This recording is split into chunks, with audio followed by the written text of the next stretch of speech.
Donc, bienvenue à tous sur cette série de webadmin organisée par le réseau Resapi. Donc, on va écouter la présentation d'Adriane, qui est chargée de mission à l'ADA Pays de la Loire, qui va vous présenter la réglementation sur la production et la commercialisation de produits à base d'alcool. Je vous souhaite un bon webinaire à tous et à toutes et on laisse la parole à Adriane.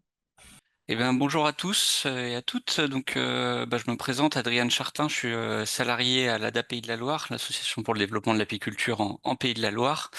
Donc aujourd'hui, comme le disait Camille, on va faire un webinaire sur la réglementation, puisque c'est un peu la thématique générale des webinaires qu'on traite ces prochaines semaines, sur notamment, là spécifiquement, le fait de produire et vendre de l'hydromel ou d'autres boissons alcooliques.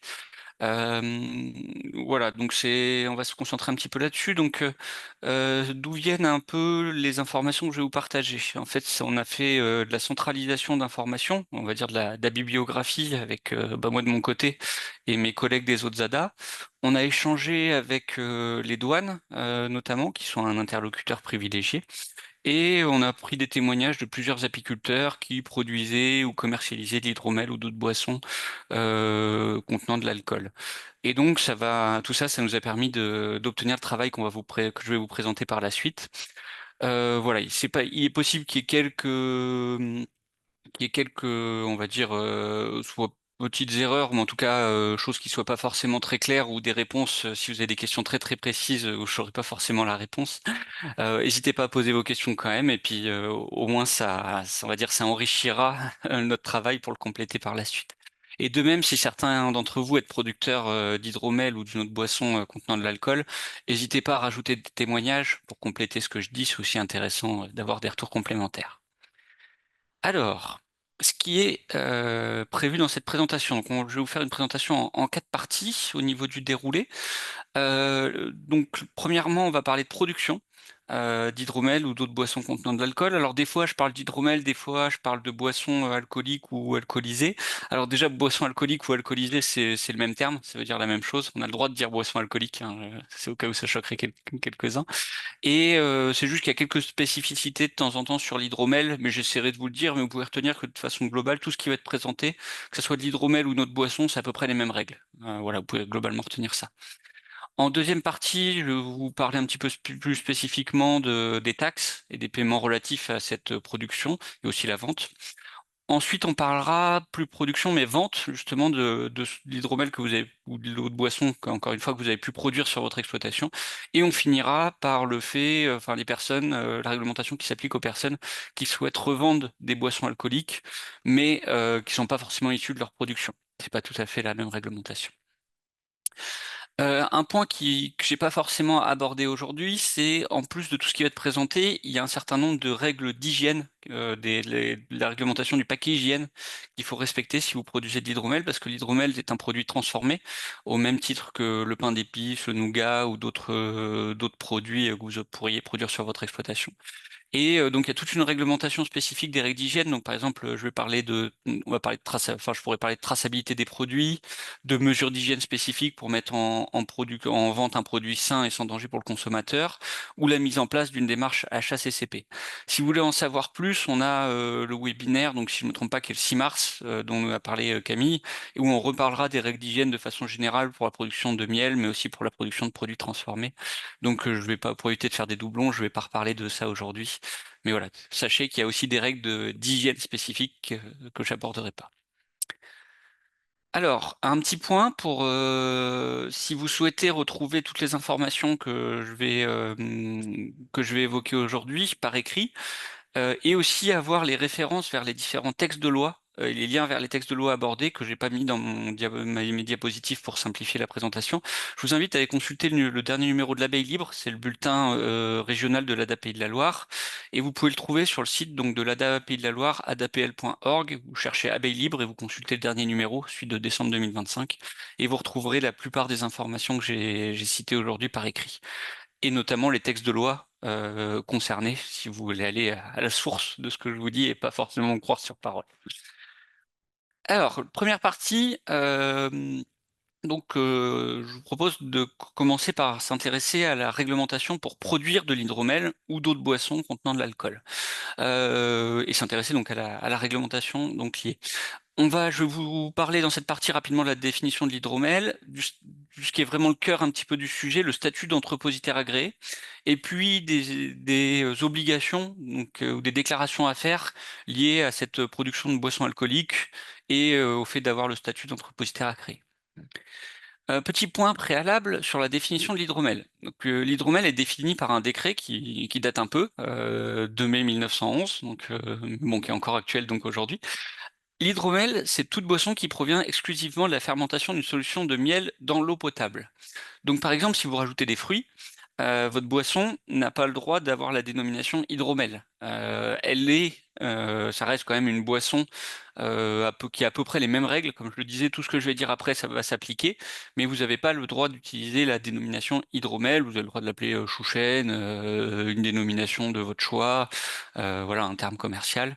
Mais en tout cas, la définition hydromel, c'est toute boisson qui provient exclusivement de la fermentation d'une solution de miel dans l'eau potable, avec quelques petites autorisations, manipulations ou ajouts qui sont quand même autorisés dans ce décret du 2 mai 1911. Par exemple, l'utilisation de levures. Vous avez le droit, voilà, en plus de la fermentation de miel et de l'eau, de rajouter des levures pour que la fermentation se fasse bien, quoi. D'ajouter par exemple de l'acide tartrique ou de l'acide citrique, c'est des correcteurs d'acidité.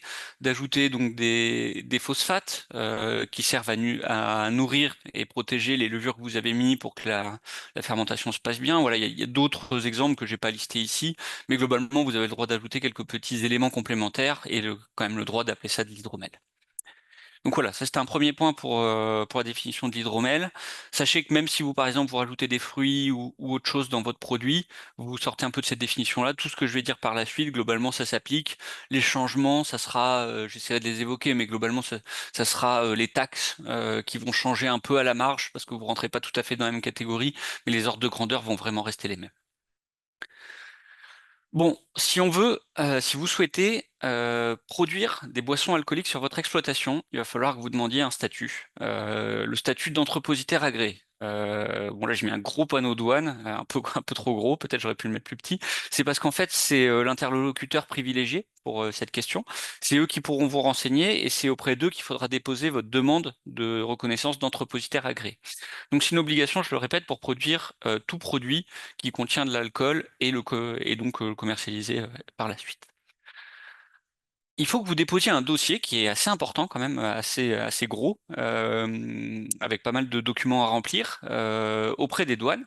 Et là, je vous ai mis quelques éléments qu'il faut fournir lors de ce dossier. Il y a pour commencer un plan de situation, donc c'est une sorte de vue aérienne du site d'activité pour qu'ils comprennent les douanes comment est fait votre site d'activité, vos bâtiments, un plan un peu de vos bâtiments. Ça peut être fait par exemple avec une prise sur Maps ou autre, une capture d'écran et puis ensuite mettre des flèches ou des explications complémentaires. Il faut aussi fournir un plan des locaux. C'est un plan qui doit être assez détaillé, donc ça doit contenir des informations sur les locaux où seront notamment produits votre boisson alcoolique, mais aussi stockés. Donc c'est ça qui intéresse les douanes un petit peu. Si un jour ils veulent faire un contrôle, en fait, ils veulent avoir globalement les informations. Ce plan des locaux, il peut être fait à la main. Il n'y a pas besoin de prendre un architecte hein, pour vous le faire faire ou quelqu'un qui va vous faire de la visualisation de plans en ligne. Vous pouvez presque le faire à la main, mais par contre, il y a des informations à mettre dessus que les douanes vous fourniront quand vous prendrez contact avec eux. Par exemple, il faut que les entrées ou sorties possibles de vos locaux soient toutes marquées sur le plan, toutes les portes, mais aussi les fenêtres. Voilà. Peut-être un point d'attention, le local de stockage, enfin les locaux qui vont servir de stockage ou de transformation ou de création donc de vos produits contenant de l'alcool doivent être séparés de votre local d'habitation. Il ne doit pas y avoir de porte à l'intérieur. Donc voilà, par exemple, je sais pas, votre garage, vous l'avez transformé en local pour produire des tromelles et il est relié par une porte intérieure. Vous n'avez pas le droit à faire ça parce que, enfin, ça pose des problèmes sur, en fait, le reste de votre logement va être considéré dans les locaux et ça va poser des problèmes. Ça, on m'a dit que c'était des points qui étaient très surveillés, donc il faudrait, je sais pas, sceller votre porte ou trouver une autre solution. On va vous demander ensuite aussi des documents qui sont liés à votre exploitation, donc les statuts, le numéro de SIRET, les derniers bilans financiers. Si vous avez une grosse entreprise, une procuration des dirigeants qui dit que la personne qui est en train de remplir ses dossiers est à la procuration justement pour pouvoir faire ses démarches. Et puis, il faut fournir le modèle de comptabilité matière qui sera utilisé. Alors, qu'est-ce que c'est le modèle de comptabilité matière? En fait, je vais revenir après, c'est ce qui va vous servir chaque mois à déclarer vos entrées et vos sorties de produits alcooliques, en fait, pour comptabiliser combien vous avez en stock à tout moment de boissons contenant de l'alcool. Il y a un modèle qui peut être fourni auprès des douanes, hein, donc vous pouvez tout à fait utiliser pour le modèle qui est fourni auprès des douanes. Voilà, donc ça, je vous ai mis un petit peu un résumé des principaux points. Il faut savoir que les douanes vous accompagnent hein, dans ces démarches, répondent à vos questions. Vous avez un interlocuteur à qui vous pouvez poser des questions et vous pouvez même soumettre vos documents, éventuellement qui peut vous faire voilà des remarques dessus avant de les déposer. Voilà, il y a un accompagnement quand même. C'est pas juste une plateforme en ligne où vous déposez tout ça. Et le dernier point que vous voyez en bas, c'est il faut déposer aussi une caution solidaire. Une caution solidaire, en fait, c'est une caution qui montre que vous êtes à même de payer les taxes que je vais aborder dans la deuxième partie. Mais en fait, comme on va le voir après, en production d'hydromel, et vous notamment en tant qu'apiculteur, vous allez produire des volumes qui vont être très peu élevés et les taxes au litre vont être assez peu élevées aussi.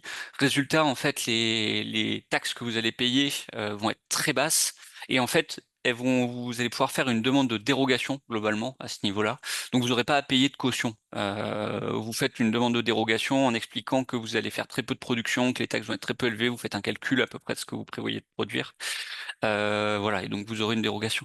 Un petit exemple, il faudrait que vous produisiez au taux 2025 plus de 15 000 hectolitres, donc un hectolitre c'est 100 litres, d'hydromel par an pour ne pas, enfin pour que vous soyez interdit de déposer une demande de dérogation. Je pense que la plupart d'entre vous qui vont mettre à produire de l'hydromel vont faire moins de 15 000 hectolitres par an, en tout cas au moins au début. Peut-être qu'après ça montera, on ne sait pas. Donc voilà, ça c'est le dossier que vous allez devoir déposer. Donc pour être entrepositaire agréé, donc pour avoir le droit de produire de l'hydromel. Vous êtes obligé d'être entrepositaire agréé si vous souhaitez en produire et en vendre. Et ensuite, il faudra faire des déclarations régulières auprès des douanes, toujours. Donc sur une plateforme qui s'appelle la plateforme Ciel. Voilà, qu'on vous fournira un accès hein, une fois que votre dossier sera fait. Peut-être juste, je reviens rapidement sur le document initial. Ça peut prendre plusieurs mois, hein, bien sûr, avec les échanges avec les douanes, le temps d'avoir un retour et valider le dossier. Donc voilà, n'hésitez pas à vous y prendre un petit peu avant. Et ensuite, une fois que vous avez lancé, donc voilà, vous êtes reconnu entrepositaire agréé, vous lancez votre production. Et bien, il va falloir faire des déclarations mensuelles, donc avec la fameuse comptabilité matière que j'évoquais tout à l'heure. En fait, il va falloir que chaque mois, vous alliez sur cette plateforme et vous déclariez l'évolution de vos stocks. Donc l'évolution de vos stocks, c'est à la fois les entrées de produits. Donc les entrées, par exemple, c'est si vous avez acheté des boissons alcooliques à quelqu'un d'autre pour les revendre, ou si vous en avez produit de votre côté. Vous notez combien vous en avez produit ce mois-ci, enfin dans le mois qui vient de s'écouler. Et les sorties, ça va être bah, les ventes, bien sûr, qu'il va y avoir, et éventuellement les pertes. Les pertes, vous encaissez, il y a eu des loupés pendant la production, il y a eu des choses qui se sont gâtées, voilà, parce qu'il y a eu des problèmes dans la fermentation, vous êtes obligé de les jeter, ou l'autoconsommation, ou les dons éventuellement, la dégustation, si vous faites de la dégustation, voilà, toutes les pertes, enfin pardon, toutes les sorties qu'il va y avoir, vous devez les noter. Ça peut aller assez rapidement hein, si vous avez que quelques produits. Voilà, une fois que les premiers mois, faut prendre en main l'outil et ensuite ça peut aller assez rapidement. En plus de cette déclaration mensuelle, il y a une déclaration annuelle qui est à faire en fin de votre exercice, vous de votre exercice comptable, quoi, d'activité. Et en fait, l'objectif de cette déclaration annuelle, c'est de vérifier en fait les stocks théoriques, c'est-à-dire la suite de vos déclarations mensuelles, avec les stocks réels. Les stocks réels, c'est en fait à cette déclaration annuelle, vous allez aller dans votre espace de stockage et compter les bouteilles, quoi. Compter combien vous en avez en stock. Et souvent, on voit des petites différences. Et donc là, en fait, il s'agit chaque année de faire une remise à jour pour vérifier que les différences sont pas trop importantes. Alors, je vous rassure tout de suite, vous avez des taux quand même d'erreurs autorisés. Par exemple, c'est 1,5% de perte, enfin d'erreurs pour l'élaboration et 0,7 au moment du stockage. Et en vrai, même s'il y a eu un petit peu plus que ces 0,7% par exemple d'erreur au moment du stockage, on va vous demander de payer les taxes que je vais aborder après. Et comme on va voir, elles sont vraiment pas très élevées en fait. Donc Voilà, pas de stress s'il y a une différence entre ces déclarations mensuelles et ces déclarations annuelles. Voilà, ça c'est un petit peu les types de déclarations que vous allez devoir faire. Euh, Donc peut-être des retours d'expérience que j'ai pu avoir de la part d'apiculteurs qui ont fait ces démarches. C'était assez long quand même. Il y a tout un vocabulaire de la part des douanes à maîtriser, on va dire. On comprend pas trop. Voilà, là, je vais vous reparler d'autres termes, mais là, je vous ai parlé de comptabilité matière, de boissons alcooliques, je voulais parler de boissons alcoolisées. Je vous en passe, il y en a plein d'autres. En fait, il y a un certain jargon, on va dire, à maîtriser. Par contre, les retours que j'ai pu avoir, c'est qu'ils étaient assez à l'écoute. Il fallait, une fois que vous aviez un interlocuteur dont vous aviez la ligne directe, il pouvait lire vos documents, il pouvait répondre à vos questions. Voilà, c'est juste qu'il faut, on va dire, s'armer un peu de patience pour faire le dossier. Voilà, donc ça, c'est vraiment le cœur pour produire des boissons alcoolisées, hydromel ou autres, c'est faire une demande d'entrepositaire agréé. Je fais juste un petit aparté sur les installations classées pour la protection de l'environnement, les ICPE, s'il y en a qui ont des questionnements là-dessus. En fait, il faut, pour certaines structures agricoles, des fois, être reconnu, enfin, vous pouvez être reconnu comme ICPE.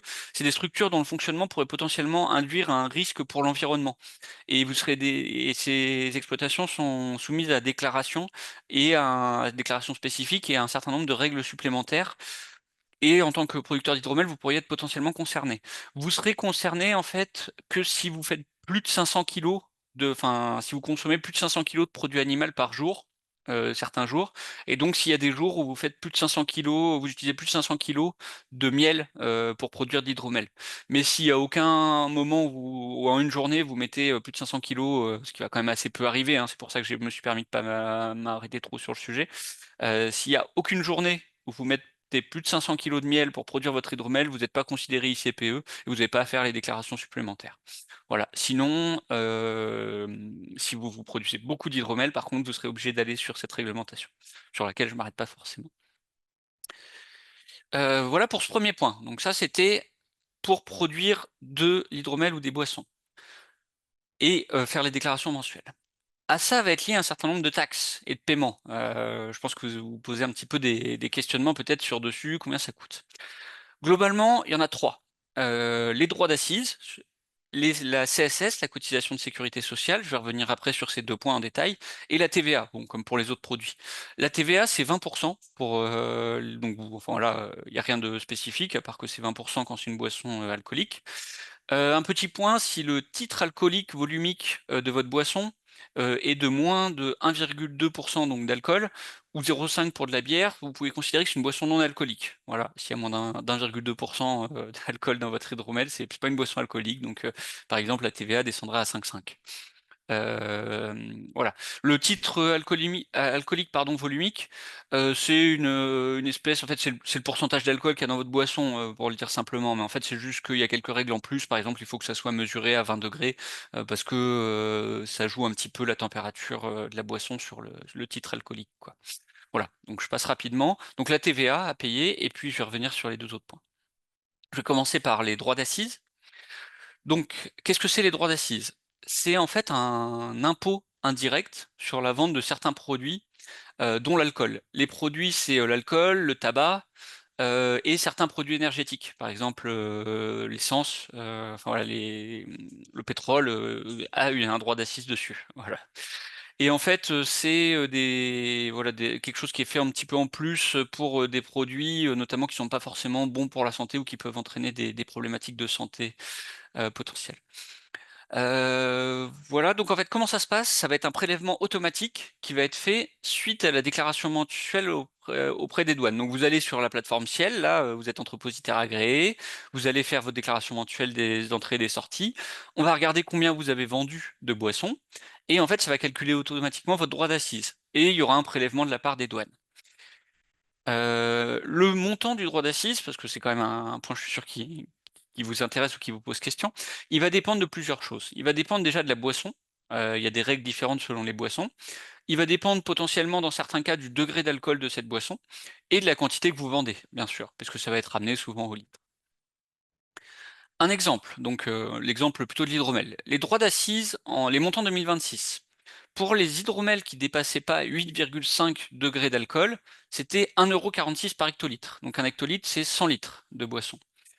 Et donc de boissons commercialisées, de celles que vous avez vendues, quoi.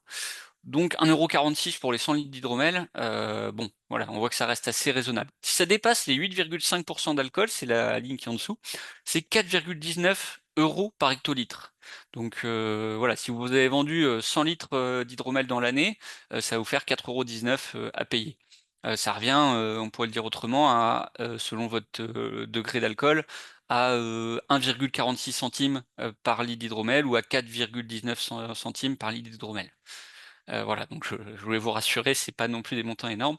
Par contre, ça peut monter très vite si les boissons dépassent un certain degré d'alcool. Alors 15 ou potentiellement 18, ça va monter encore plus. Et si on atteint les 40 degrés d'alcool ou des 30, 40, enfin voilà, qu'on passe à des boissons qui dépassent souvent les 18, et plus ça monte, plus ça va être élevé. Et ça peut dépasser jusqu'à plus de 200 € par hectolitre si vous montez très fort en degré alcoolique. Voilà, souvent c'est sous les 15 ou 18% où c'est quand même beaucoup moins élevé. Je vous ai mis ici, alors voilà, je l'ai trouvé sur internet, hein, c'est pas moi qui l'ai refait, un exemple de, de ce que représentent les différentes taxes pour plusieurs boissons. À gauche, vous avez le vin, donc on peut voir en, je sais pas, en rose, en tout cas la grosse partie là à 2,51, c'est la valeur en fait de la bouteille. En tout petit, là les 0,028, c'est les droits d'accise. Il y a les cotisations sociales, les CSS dont je reparle après, il n'y en a pas pour le vin, et puis il y a la TVA qui est au-dessus. Pour la bière, on peut voir que les droits d'assises, ils sont un peu plus élevés, en fait, donc c'est ce qui est en bleu foncé. Et si vous avez regardé le whisky, donc il y a un degré d'alcool bien plus élevé tout à droite, on peut voir par contre que les droits d'assises sont vraiment plus importants et représentent une valeur plus importante, et on va ajouter la CSS que j'évoque juste après. Voilà, mais en tout cas, si vous êtes dans l'hydromel, on va plutôt se retrouver dans le cas du vin, qui est à gauche, et donc avec des droits d'assises qui sont peu élevés, en fait, dans les faits. C'est un petit peu peut-être une chance qu'on a, on tombe un petit peu dans la même réglementation qu'est le vin, qui en fait est assez protégé sur les taxes en France. Ouais, alors peut-être quelque chose que je voulais évoquer, c'était le moment en fait, là je l'ai pas, je parle de droit acquitté ou de droit en suspension, c'est le moment où vous allez devoir payer ces droits d'assises. En fait, ces droits d'assises, ils vont être considérés sur la vente du produit au consommateur final, plus ou moins.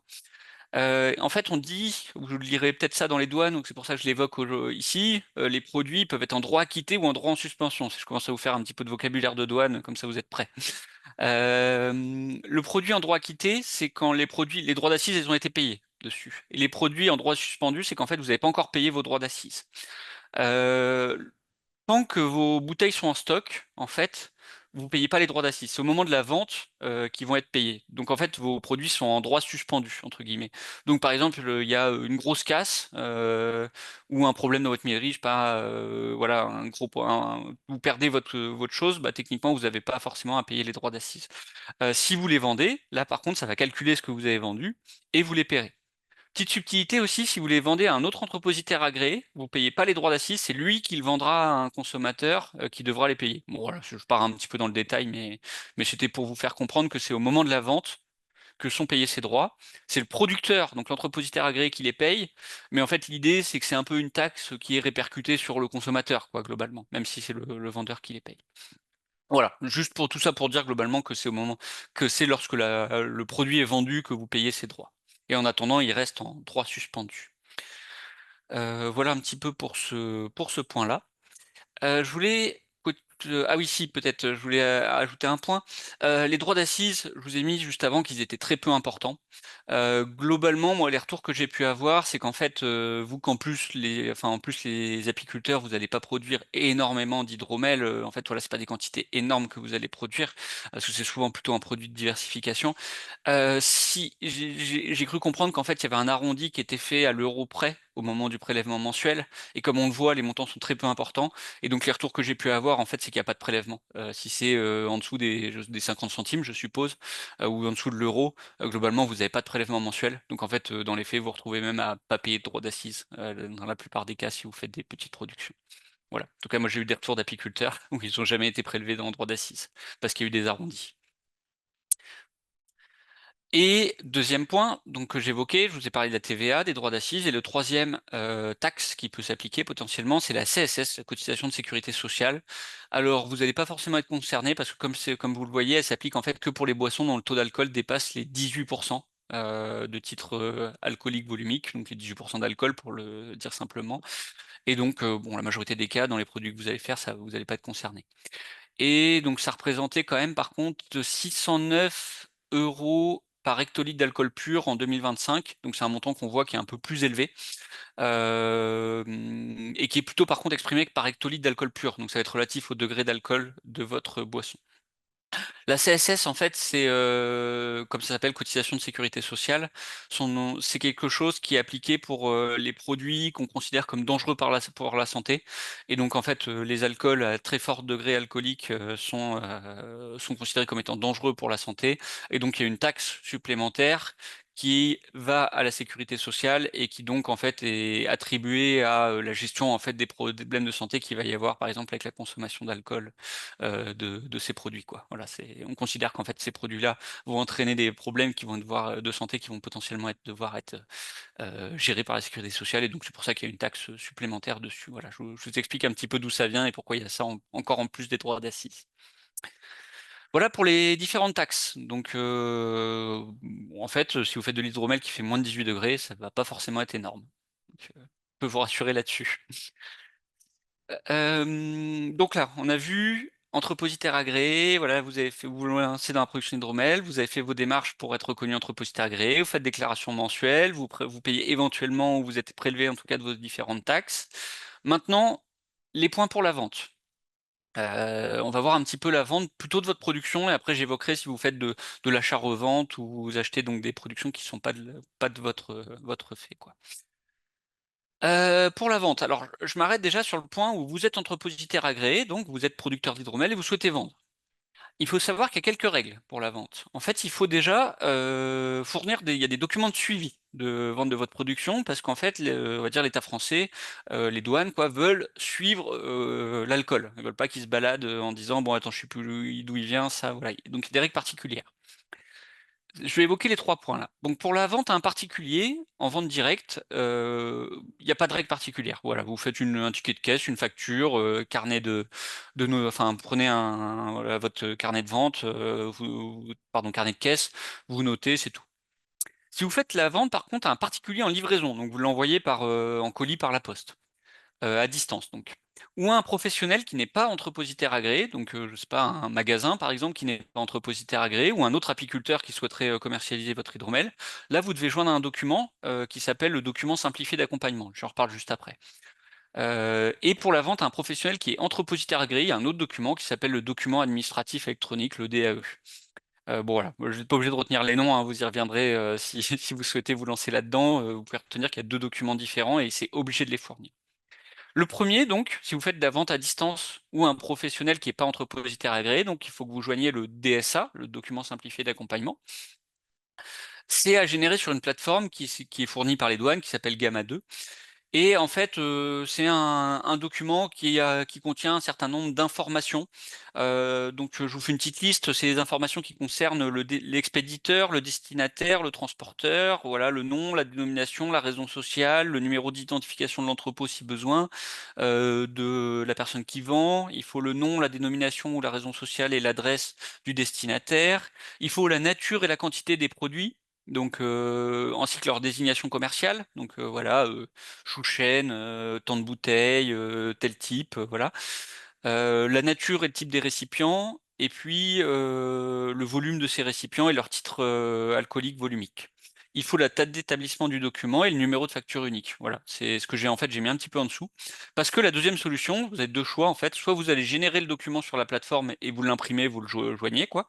Enfin, vous l'imprimez ou vous le mettez en version numérique. Soit vous avez le droit de faire un document commercial ou une facture vous-même qui contient les mêmes mentions que je viens de citer. En fait, je vous ai refait une liste assez courte là, hein. Dans les faits, il y a deux, trois trucs en plus. Si vous faites ça, moi je vous conseille quand même de noter, enfin c'est pas moi, c'est les douanes qui m'ont dit de faire ça, de noter sur la facture, cette facture, vos documents simplifiés d'accompagnement, vos valeurs de documents simplifiés d'accompagnement. Voilà, donc c'est au choix quand vous faites une vente à quelqu'un qui n'est pas entrepositaire agréé ou vous faites une vente à distance d'hydromel par colis, soit vous générez ce document sur la plateforme des douanes, soit vous notez les mentions listées ici sur la facture et vous notez cette facture vaut comme document simplifié d'accompagnement. Voilà. Et si vous vendez un autre entrepositaire agréé, il y a un autre document qui est à fournir. Là, la facture ne peut pas faire office de ce document, le document administratif électronique qui est à créer obligatoirement sur la plateforme Gamma 2 des douanes. Voilà. Bon, là, je pars un petit peu dans le détail, mais ce que vous pouvez retenir, c'est qu'il y a des documents spécifiques selon les ventes quand vous sortez du cas de la vente à un particulier en vente directe.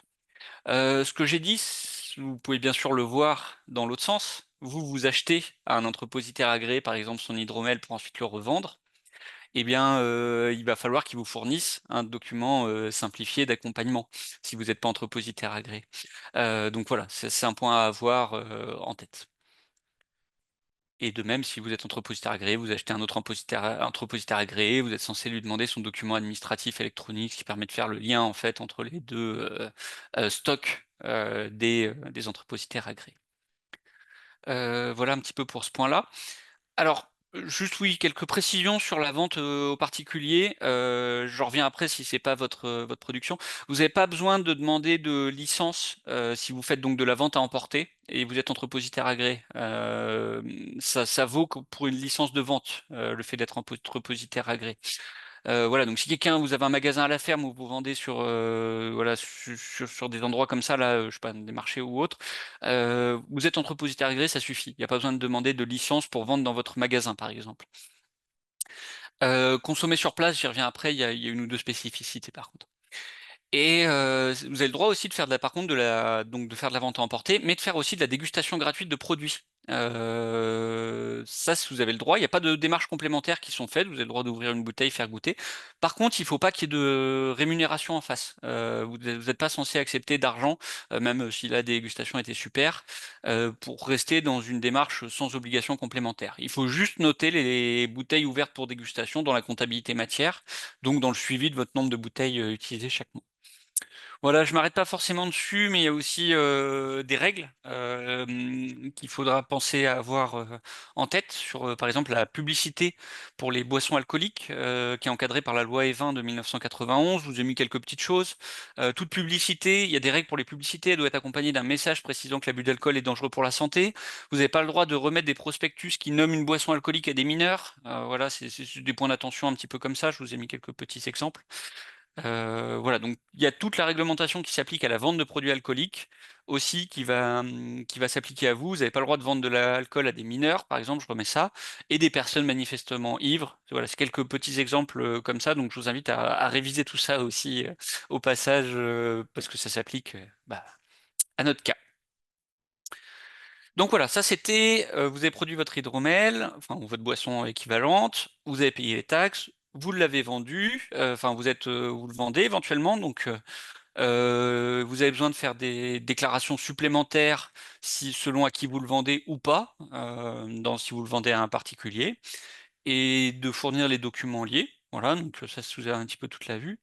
Et puis, donc, je vais finir ma présentation pour vous évoquer le cas où vous produisez pas, donc vous n'êtes pas entrepositaire agréé, mais vous souhaitez en vendre quand même, donc en acheter pour en revendre. Donc, par exemple, ça peut être de l'hydromel, mais de la bière aussi potentiellement, ou en faire à façon. Voilà, donc là, je vais voir un petit peu les règles dessus. Euh, pour finir. Donc, il y a le cas déjà de l'achat-revente. L'achat-revente, vous n'avez pas besoin d'être entrepositaire agréé, sauf si vous vendez plus de 90 litres d'hydromel à un même acquéreur. Donc, je sais pas, un supermarché ou un particulier qui vous achète plus de 90 litres. Alors c'est annuel, je crois, je ne l'ai pas précisé. Donc de mémoire, c'est annuel. Donc c'est 90 litres annuels d'hydromel. Donc si vous revendez, je sais pas, un supermarché 90 litres d'un hydromel que vous avez acheté à quelqu'un d'autre, vous devez être entrepositaire agréé. Sinon, vous n'avez pas besoin. Il faudra juste en fait demander une licence de vente à emporter qui est à faire auprès de votre mairie. Voilà, ça peut prendre jusqu'à 15 jours potentiellement, de ce que j'ai pu lire. C'est gratuit. Et donc, en fait, il faudra faire demander une licence de vente. Voilà, c'est quelque chose de beaucoup plus simple, on va dire, qui prend beaucoup moins de temps, il y a beaucoup moins de démarches que pour ça. Donc voilà. Entrepositaire agréé, si vous faites de l'achat-revente, si vous vendez au moins 90 litres d'hydromel à un même acquéreur ou d'une autre boisson équivalente, hein, 90 litres d'une autre boisson équivalente. Et sinon, vous avez juste besoin de demander une licence de vente. Voilà, c'est tout. Faire de l'hydromel à façon. C'est le prestataire qui doit être reconnu entrepositaire agréé. On va tomber dans le cas en fait que je viens de présenter avant. Il vous faut une licence de vente. Par contre, vous devez afficher le numéro du prestataire sur l'étiquette. Voilà, potentiellement. Donc j'avais pu échanger avec un apiculteur qui faisait beaucoup d'hydromel à façon, qui me disait que lui, par exemple, donc il déclarait la marque en fait de l'apiculteur pour qui il faisait à façon donc sur ses déclarations voilà auprès des douanes. C'était lui qui déposait en fait entre guillemets la marque de l'apiculteur pour qui il faisait à façon et il mettait bien par contre il mettait les étiquettes donc potentiellement de l'autre apiculteur et il mettait bien son numéro d'entrepositaire agréé dessus. Il conseillait aussi pour les personnes donc qui font de l'achat-revente ou de la prestation à façon de toujours avoir un peu en stock votre DSA, votre document simplifié d'accompagnement que vous a fourni donc votre prestataire à façon ou la personne qui vous a vendu de la boisson alcoolique.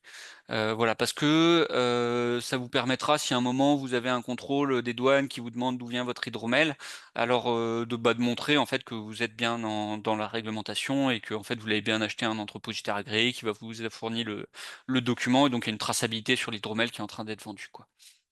Voilà, donc lui conseiller de l'avoir sur les marchés. En tout cas, il faut que vous l'ayez en stock quelque part pour pouvoir le retrouver. Heu, voilà. Je vais finir ma présentation avec un point un peu plus spécifique, la vente de boissons à consommer sur place, donc peut-être qui concerne, moins de personnes parmi vous, mais qui peut être quand même intéressante à aborder. Il vous faut en fait une licence de débit de boisson, qui est, à demander auprès de la mairie. Voilà, c'est une licence de débit de boisson et il faut aussi obtenir ce qu'on appelle un permis d'exploitation.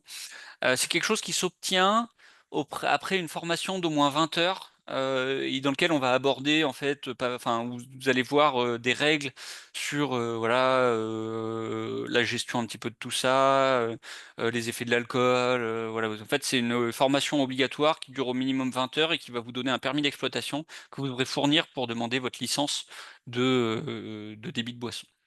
Voilà, il y a aussi le cas des débits de boissons temporaires, vous pouvez demander une autorisation à la mairie. Et peut-être je finis, voilà, par dire aussi qu'il y a un certain nombre il y a pas mal de règles qui sont à respecter. En fait, c'est toutes les règles qui vont s'appliquer aux bars, de façon générale. Je vous donne quelques exemples. L'obligation d'afficher votre licence de débit de boisson, voilà, visible du public. L'obligation de proposer des boissons non alcooliques et les afficher en vue du public, ça va être, voilà, les petites boissons qu'on voit, en haut des bars. Si vous faites des réductions, une happy hour, faut qu'il y en a aussi sur des boissons non alcooliques. De mettre en place une affiche de prévention sur les risques que peut entraîner l'alcool. Ça, c'est les fiches un petit, donc on voit que vous voyez dans les bars ou à l'entrée des bars dans certains cas. Il y a un document qui existe qui résume en fait, qui est un guide pour toute la réglementation pour les débits de boissons. Moi, je vous renverrai bien à ce document parce qu'il y a quand même beaucoup de points à prendre en compte et donc je vais pas forcément les lister ici pour gagner du temps. Mais voilà, sachez qu'il y a un document qui existe et qui en fait est destiné aux bars ou aux établissements de restauration et qui liste un petit peu toutes ces règles, on va dire, à respecter. Voilà, vous n'avez pas le droit, un dernier exemple enfin, il y a des règles spécifiques si vous souhaitez commercialiser des boissons entre 22 heures et 8 heures du matin. Il faut pas demander, une licence spécifique. Donc voilà, je passe assez rapidement là-dessus. Alors pour conclure, donc je vous ai fait beaucoup de points. Je sais que c'est quelque chose d'assez, épais quand même, toute cette réglementation, mais vous pourrez y revenir à tête reposée selon vos cas aussi, hein, vous n'avez pas besoin de tout regarder. Il y a un tableau là qui résume un petit peu tout ça. Donc, on a plusieurs cas que je vois pas trop parce que j'ai mon partage d'écran, mais donc on voyait le premier cas, c'est je suis producteur d'hydromel ou d'une autre boisson alcoolique. Donc, je vais devoir demander le statut d'entrepositaire agréé. J'ai un certain nombre de démarches à faire. mon interlocuteur, bon, je peux toujours contacter mon ADA pour avoir des informations ou des personnes, mais c'est plutôt le service des douanes qui va être compétent là-dessus. Et j'ai des paiements liés, donc les droits d'assises, la CSS éventuellement si mon hydromel fait plus de 18 degrés. Si je vends, donc ensuite pour vendre cet hydromel, si je suis entrepositaire agréé, j'ai pas de démarche complémentaire, voilà, il y a la TVA, c'est tout. Si je vends des boissons à emporter produites sur une autre exploitation, donc je fais de l'achat-revente ou à façon, il faut que je demande une licence de vente à emporter. Sauf si je vends au moins 90 litres d'hydromel à un même client annuellement ou équivalent, boisson équivalente. Là, il faut que je sois entrepositaire agréé. Voilà, donc vous avez quelques démarches, quelques liens. Si vous êtes entrepositaire agréé, votre interlocuteur, c'est les douanes. Sinon, ça va plutôt être la mairie. Et puis vous avez bon, bah, TVA à payer, éventuellement d'autres choses. Et enfin, si vous souhaitez vendre des boissons alcooliques pour consommation sur place, donc il faut une licence de vente, et je ne l'ai pas mis, mais il y a le permis d'exploitation aussi qui est à avoir, à demander auprès de la mairie. Et dans ce cas-là, mais aussi il y avait je reviens sur la vente de boissons alcooliques produites sur notre exploitation. En fait, si vous vendez des boissons alcooliques, il y a des règles spécifiques, voilà, d'affichage. Et là, ça va plutôt être la mairie qui va donner votre licence de vente. Bon, je suis arrivé donc au bout de ma présentation. Je sais que c'était quelque chose d'assez assez volumineux. J'ai essayé de pas m'arrêter trop sur les détails. Peut-être pour conclure, bah, peut-être, je voulais dire un remerciement quand même aux personnes qui ont pu aider à constituer ce dossier. Donc aussi bien les apiculteurs et apicultrices qui ont pu témoigner, les douanes qui ont pu répondre quand même à nos questions à de multiples reprises.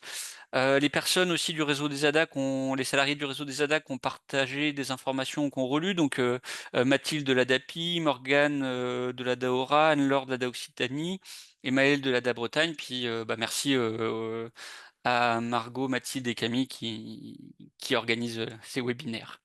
Et donc bah, je vais te laisser la parole, Camille, pour voir un petit peu s'il y a eu des questions, donc puis faire un petit temps d'échange, et puis je vais arrêter mon partage. Merci à toi, Adrienne. Donc oui, on a quelques petites questions. La première question, elle reprend une notion du début. C'est une question d'Alexandra qui nous demande si on peut, si ajouter des sulfites, ça nous permet de toujours appeler ça hydromel.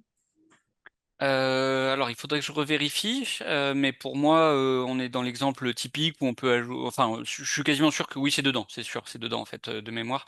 Ça va être dans le décret hydromel que je citais. Je l'ai pas mis dans la liste parce que j'ai pas d'exemple, mais les sulfites, clairement, c'est autorisé. Euh, voilà, je vais vérifier si vous le souhaitez en allant prendre le décret hydromel, mais j'ai en tête que c'est dans la liste des choses qui sont autorisées. Merci. Ensuite, on a une question de Sylvain. Dans le cas où l'on produit de la teinture mère de propolis hydroalcoolique et de transformation en propomiel, est-ce qu'on est soumis à la déclaration aux douanes? Alors, tu redis donc le propomiel ou Euh, propos. ou teinture mère de propolis? Ouais, ok.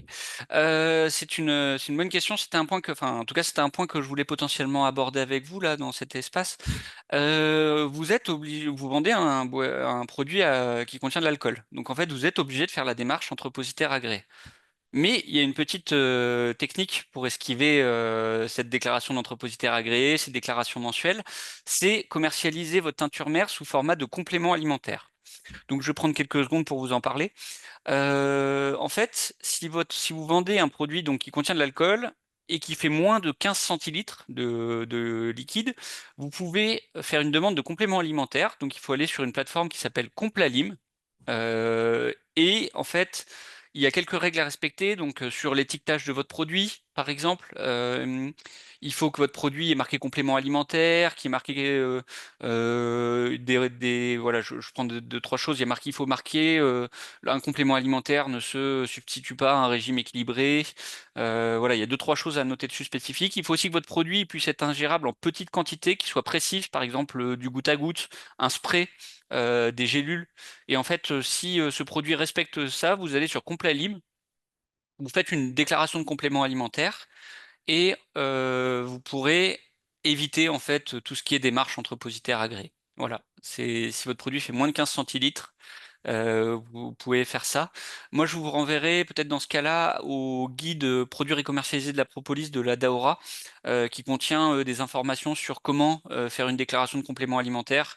Et enfin, c'est dans ce guide notamment parce qu'en fait, c'est parfait, c'est particulièrement adapté à tout ce qui est teinture mère de propolis, quoi, en fait. Voilà. Petit détail aussi, si vous faites par exemple un produit qui n'a qui a contenu dans sa fabrication de l'alcool, mais qui n'en contient plus à la fin. Je vais prendre par exemple, vous faites votre teinture mère de propolis, vous la faites évaporer, ça va faire du mou de propolis. Il n'y a plus vraiment d'alcool dedans et vous le mélangez avec du miel, donc vous allez faire du propomiel, voilà, autre chose. Et ben là, vous n'avez pas besoin de faire une demande d'entrepositaire agréé. Voilà, en fait, vous utilisez de l'alcool dans le processus de fabrication, mais le produit fini en contient pas. Et donc là, vous n'avez pas besoin de faire la demande d'entrepositaire agréé. Voilà, j'espère que j'ai été clair, sinon vous n'hésitez pas à reposer d'autres questions. Super, merci. Ensuite, on a une question de Ella. Euh, Y a-t-il une exonération? Non, il y a donc exonération des droits d'accise, quel que soit le titrage d'alcool, si la production d'hydromel est inférieure à 1 hectolitre produit. Oui, alors en fait, globalement, alors j'ai pas les chiffres précis en tête, mais les droits d'assises, vous allez les payer chaque mois. Comme je disais, donc j'ai en tête, oui, ça va être à peu près ça, puisque ça va être 1,39 € par hectolitre de mémoire si en 2026.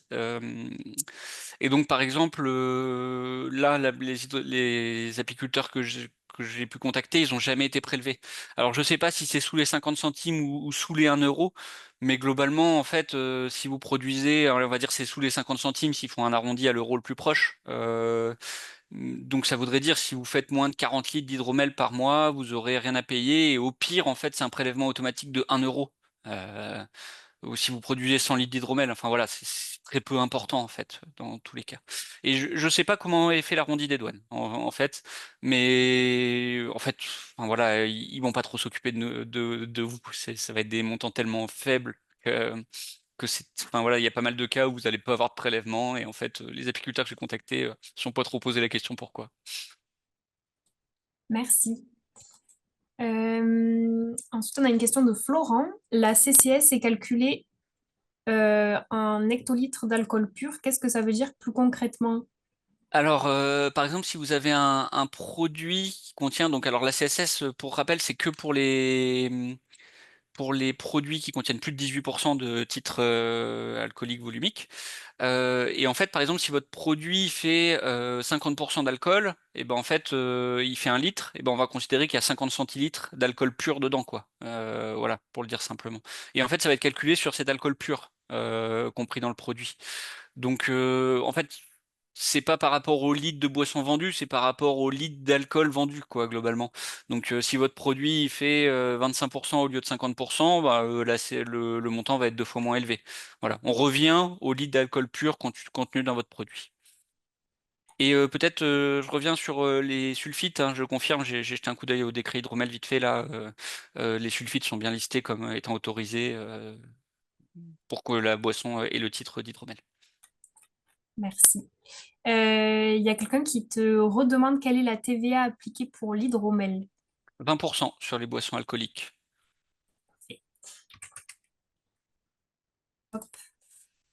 Euh, Ensuite, il y a une question de Marianne sur l'achat-revente. La limite de 80 litres d'hydromel, c'est avec quelle notion de durée? Alors, c'est annuel, c'est 90 litres annuel, mais auprès d'un même client. Donc, c'est si vous vendez 90 litres à un même client, voilà, je ne sais pas, un acheteur particulier qui aime beaucoup l'hydromel que vous achetez, revendez, ou un magasin, c'est là vous êtes censé être passé entrepositaire agréé. Voilà, je pense que c'est quelque chose qui est évitable potentiellement parce que vous aurez peut-être pas de très gros clients, enfin voilà, à voir quoi, mais ils vont vous acheter, surtout si c'est pas forcément le vôtre, quoi, ils vont peut-être se diriger vers la personne. En tout cas, voilà, c'est ça la limite, et vous devez passer entrepositaire agréé si vous dépassez ce seuil. Et si vous êtes sous ce seuil, vous demandez juste une licence de vente. Peut-être je précise dessus, j'ai dit 90 litres. les valeurs diffèrent selon le produit concerné. De mémoire, c'est par exemple 110 litres pour la bière, quoi, où ça dépend voilà, un petit peu du produit qui est vendu. Mais hydromel ou produit ressemblant, c'est 90 litres. Super. Il y a une question de Anne. Si on vend à un caviste, c'est lui qui paye les taxes? Alors, les taxes, ça va dépendre s'il est entrepositaire agréé ou pas. Sur un caviste, je pense qu'il y a moyen qu'il le soit. S'il est entrepositaire, si la personne à qui vous vendez, de façon générale, est entrepositaire agréé, vous payez pas les droits d'accise, globalement. C'est lui qui va le payer au moment où il vendra soit à un client final, soit à quelqu'un qui n'est pas entrepositaire agréé, je sais pas, un magasin qui est pas, ou un apiculteur qui n'est pas entrepositaire agréé. Donc voilà, si vous vendez à un entrepositaire agréé, vous payez pas les droits d'accise. Si vous vendez, pardon, à un caviste qui lui n'est pas, ou quelqu'un d'autre qui n'est pas entrepositaire agréé, là vous devez payer les droits d'accise. Mais tout est calculé automatiquement en fait quand vous rentrez votre comptabilité et vous faites vos documents, parce que en fait là, si ça va être un professionnel, donc vous allez soit faire un document simplifié d'accompagnement, soit un document d'accompagnement électronique, un DAE ou un DSA, et en fait ça va créer automatiquement ça et ça va faire un calcul automatique. Merci. Euh, Ensuite, on a une question de Florent. Vous avez parlé d'un document sur les compléments alimentaires fait par une ADA, si j'ai bien entendu. Ouais. Où peut-on le trouver? Donc c'est le guide produire et commercialiser de la propolis de la Daora. Donc vous pouvez aller sur le site de la Daora. Vous allez sur Internet, un moteur de recherche, vous tapez Adaora. Vous allez sur leurs documents. Après, il y a peut-être des ADA aussi, votre ADA local, certains doivent en commercialiser. Euh, et en fait, vous allez trouver ce document dans la liste de leur production papier. Donc voilà, vous allez sur le site de Adaora, vous tapez nos productions papier et vous pouvez le commander. Il y a un bulletin de commande. Et donc dedans, il y a comment faire une déclaration complément alimentaire. Je peux en reparler assez rapidement. Il faut aller sur Complalim, donc il y a certaines règles à respecter sur l'étiquetage de votre produit, sur le fait qu'il fasse moins de 15 centilitres, qu'il puisse être pris en petites quantités précises. Donc par exemple, si c'est de la teinture mère, un goutte à goutte ou un spray. Et vous faites vos déclarations sur Complalim, ça peut aller assez rapidement, hein. Vraiment, on peut avoir la réponse dans la journée, des fois, si on arrive bien sûr à remplir tout, parce qu'il y a quand même pas mal de choses à remplir. Et ça permet d'éviter tout ce qui est entrepositaire agréé. Et si vous êtes complément alimentaire, vous n'avez pas de démarche mensuelle, de déclaration, de droit d'accise à payer. Vous évitez un petit peu ces démarches, comment dire, répétitives, quoi. Super, merci. Et après, peut-être une des dernières questions. Est-ce qu'il y a un volume minimal d'hectolitres pour être entrepositaire agréé? Et si nous ne produisons aucun hydromel pendant plusieurs mois, est-ce qu'on doit quand même faire une déclaration annuelle? Alors, il n'y a pas de volume minimal. Vous faites 1 litre, si peut-être j'aurais pu préciser ça. Si c'est pour votre autoconsommation, vous faites de l'hydromel pour vous, vous n'avez pas, voilà, on n'est pas dans le cadre commercial, vous faites ce que, enfin voilà, là ça va. Mais dès que vous le commercialisez ou vous le donnez hors cadre familial proche, vous devez être entrepositaire agréé, même si vous faites 3 litres par an. Voilà, ça c'est une obligation. Et la deuxième partie de la question, voilà, j'ai répondu à la première, tu peux me la redire, Camille? Est-ce qu'il y a un volume minimal d'hectolitres pour être entrepositaire agréé? Bah non, non, c'est ce que je viens de dire, hein. Oui, c'est ça. Il faut l'être globalement, sauf si c'est du cas de l'achat-revente, mais si vous produisez 3 litres, 10 litres, 100 litres, 100 hectolitres par an, vous devez être entrepositaire agréé. Et la deuxième, c'est si nous ne produisons aucun hydromel pendant plusieurs mois, est-ce qu'on fait quand même une déclaration mensuelle? Pour moi, oui. C'est une déclaration mensuelle obligatoire. Quand vous êtes entrepositaire agréé, ils veulent savoir. Et il faut après vous allez dessus, vous cliquez sur il s'est rien passé, j'ai rien produit, j'ai rien vendu, j'ai rien perdu, j'ai rien autoconsommé, il s'est rien passé quoi. Et la déclaration va rapidement, mais il faut la faire. Hop là, super.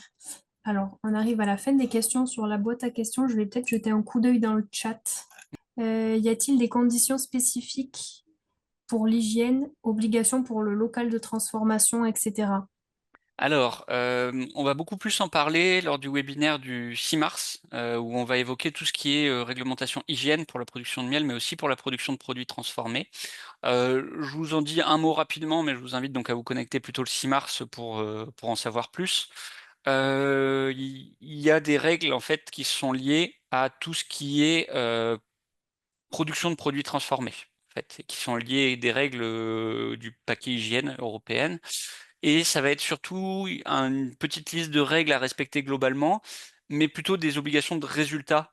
Donc des obligations de résultat dans le sens où vous devez mettre en production en vente un produit sain et sans danger pour le consommateur, et vous devez mettre le maximum de choses en place pour que ce produit soit sans danger. Et donc en fait, c'est plutôt des bonnes pratiques. Par exemple, pour la production de miel, les bonnes pratiques, je vais vous renvoyer au guide des bonnes pratiques apicoles de l'ITSAP, que vous pouvez trouver en ligne, ou commander auprès d'eux, guide des bonnes pratiques apicoles de l'ITSAP, qui va contenir des exemples de bonnes pratiques d'hygiène en miellerie. Voilà. Et donc pour l'hydromel, il va y avoir encore d'autres pratiques un petit peu plus élevées, mais il n'y a pas de règles très spécifiques, il faut tel matériau, il faut tel truc, c'est voilà, c'est plutôt une liste de bonnes pratiques. Et par contre, il faudra aussi respecter certaines règles, avoir par exemple un plan de maîtrise sanitaire ou mettre en place une démarche HACCP. Mais je vous renvoie plutôt au webinaire du 6 mars où on évoquera tout ça en détail. Super, merci beaucoup. Je crois qu'on arrive à la fin des questions. Donc, on va clôturer ici. Donc, merci beaucoup, Adrienne, pour ta présentation et pour avoir répondu à toutes les questions. Donc, écoutez, on espère vous retrouver la semaine prochaine et puis bonne journée à tous Bonne et à journée toutes. tout le monde et bonne production d'hydromel. N'oubliez pas d'envoyer des échantillons.